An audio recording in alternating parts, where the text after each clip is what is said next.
मध्ये तुम्हा सगळ्यांचं स्वागत। पहिली महत्त्वाची बातमी, शरद पवारांच्या राष्ट्रवादीचे आमदार रोहित पवार यांच्या विरोधात ईडीकडून आरोपपत्र दाखल झालंय। 25,000 कोटींच्या शिखर बँक घोटाळा प्रकरणी आरोपपत्र दाखल करत रोहित पवारांवर मनी लॉन्ड्रिंगचे आरोप करण्यात आले। पोलिसांनी क्लोजर रिपोर्टमध्ये क्लीन चिट देऊन सुद्धा त्याला आव्हान देत ईडीकडून आरोपपत्र दाखल करण्यात आलंय। मर्जीतल्या लोकांना नियमबाह्य पद्धतीने कारखाने विकल्याचा आरोप ईडीकडून करण्यात आलाय। ईडीने दाखल केलेल्या आरोपपत्रामुळे रोहित पवारांच्या अडचणीत वाढ होण्याची चिन्ह दिसतात।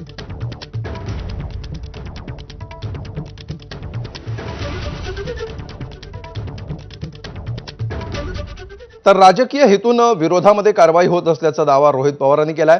तर ही लढाई आपण जिंकणारच असा विश्वास देखील त्यांनी व्यक्त केलाय। 50.2 कोटी रुपयाला हे टेंडर आम्ही बारामती ॲग्रोली घेतलं। 100 लोकांचं नावं त्याच्यामध्ये घेतली होती। 100 लोकांची नावं, त्यात अनेक नेते, त्यांच्या अगेन्स्टचा तो रिपोर्ट होता।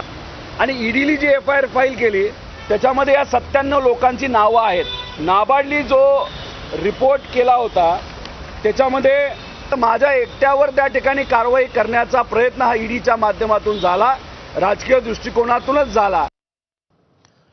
तर रोहित पवारांविरोधात ईडीकडून आरोपपत्र दाखल करण्यात आलंय। यावर ठाकरे गटाचे खासदार संजय राऊत यांनी काय प्रतिक्रिया दिली आहे पाहूया। ईडीचं म्हणणं आहे म्हणजे हे फडणवीसांचं म्हणणं आहे। ईडी त्याशिवाय कारवाई करणार नाही।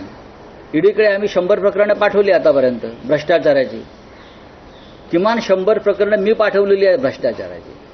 काय केलं ईडीने? आमच्यासारख्या लोकांवरती किंवा रोहित पवारांवरती ही आरोपपत्र दाखल होतात आणि डोक्यावर टांगती तलवार ठेवली जाते। पण आम्ही सगळे जे आहोत हे लढणारे लोक आहोत, आम्ही घाबरत नाही। नरकातला स्वर्ग वाचा मग कळेल ईडी काय आहे ते। तर ज्येष्ठ नेते शरद पवारांनी अखेर पक्षामध्ये भाकरी फिरवली आहे। पक्षाचे प्रदेशाध्यक्ष जयंत पाटलांनी प्रदेशाध्यक्षपद सोडल्याचं कळत आहे।